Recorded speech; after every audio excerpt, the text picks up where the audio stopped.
Hello hi మామ, welcome to the crush మామ. ముందుగా అందరికి హ్యాపీ న్యూ ఇయర్ మామ. ఇక తొందరగా ఈ టిఫిన్ లాగించాకైతే వెళ్ళిపోయాం మామ. బోండాలు అయితే ఫుల్ గా లాగించాము. అయితే సెలబ్రేషన్ స్టార్ట్ అయిపోయినాయి. డెకరేషన్ చేయడానికి మా వాళ్ళు చాలా కష్టపడ్డారు. ఆఫ్టర్నూన్ నుంచి అయితే ఫుల్ జోష్ గా తయారైపోయారు.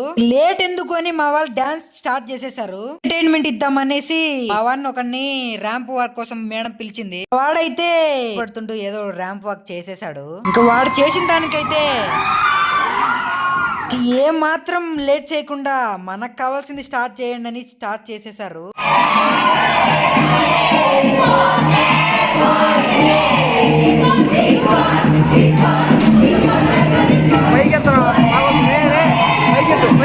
మా వాళ్ళ డాన్స్ ఎలా ఉందో కామెంట్ చేయండి. న్యూ ఇయర్ సెలబ్రేషన్ కి కేక్ లేకపోతే ఎలా మావా? ఆ ప్రిన్సిపల్ సార్ అయితే కేక్ కట్ చేసేసాడు. 1 సెకండ్ అందరికి హ్యాపీ న్యూ ఇయర్ మావా. లైక్ అండ్ ఫాలో చేయి మావా. నెక్స్ట్ వీడియోతో మళ్ళీ కలుస్తా. ప్లీజ్ సపోర్ట్ మావా. ఉంటా, బాయ్.